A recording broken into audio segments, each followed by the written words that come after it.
Most developers think over-the-air updates are made just to send quick bug fixes, but actually, there are many more things you can do with over-the-air updates.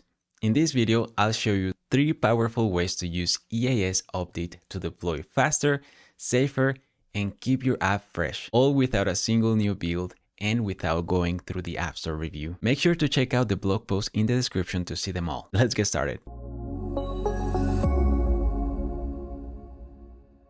Number 1, release features faster. This one's obvious but underused. Don't just fix bugs, ship new features instantly. No store reviews, no multi-day delays, just push your update and users get it right away. This speeds up your workflow, encourages smaller, safer iterations, and makes testing in production much less risky.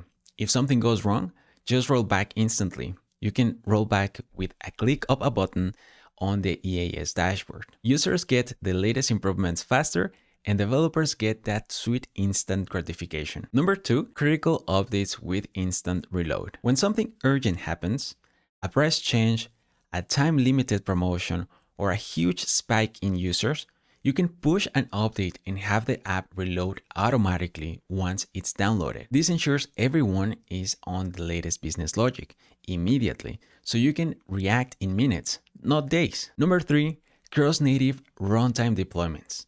Not all users update their app. That's weird, right? But some stick with versions they installed months ago, which can be problematic if that version has bugs or outdated logic. With cross-runtime updates, you can still send them updates and fixes with small improvements targeted to their specific app version. Think of it as cherry-picking updates for old binaries.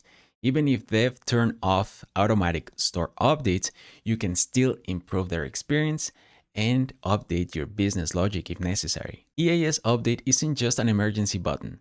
It's a deployment superpower. Whether you are shipping every week without store reviews, instantly fixing critical bugs, or keeping older app versions up to date, these patterns give you the speed and control you can just get from the App Store alone. Try one of these in your next release cycle and you'll see how much smoother your workflow can be. And if you want the full list of patterns we recommend, the blog post in the description is loaded with examples straight from the field. Thanks for watching. Don't forget to give it a like and subscribe. And now go and ship something awesome. I'll see you in the next one.